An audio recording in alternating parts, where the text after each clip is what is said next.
একটা ভুল আছে যেটা আমি শুধু বাংলাদেশ কিংবা ইন্ডিয়াতে শুনি না, আমি এমনকি ইউরোপেও শুনি। সেটা হলো ওয়ান অফ মাই ফ্রেন্ড। একটা উদাহরণ দিয়ে বলি, one of my friend is in New York at the moment. One of my friend is in New York at the moment. এটা কিন্তু ওয়ান অফ মাই ফ্রেন্ড হবে না, এটা ওয়ান অফ মাই ফ্রেন্ডস হবে। One of my friends is in New York at the moment.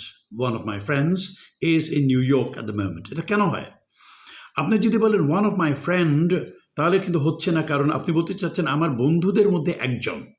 So আমার বন্ধুরা আছে বেশ কয়েকজন, প্লুরাল, এবং তাদের একজন আছে এখন নিউ ইয়র্কে।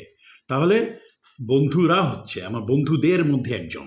সেজন্য ইংরেজিতে যেভাবে বাংলা ভাষায় এটা প্লুরাল, এটা ইংরেজিতে প্লুরালই হবে। So one of my friends is in New York হবে। One of my friends, out of my many friends, one. Okay, আরেকটা উদাহরণ দেই, one of the worker had an accident. One of the worker had an accident, এটা কিন্তু হয় না।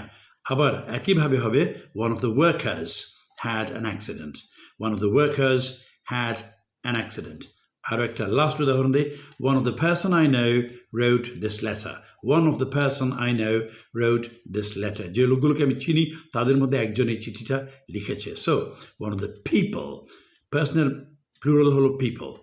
One of the people I know wrote this letter. One of the persons হতে পারে, কিন্তু আমরা সাধারণত ইংরেজিতে পার্সনসের চেয়ে বেশি পিপলটাই ব্যবহার করি। So one of the people I know wrote this letter.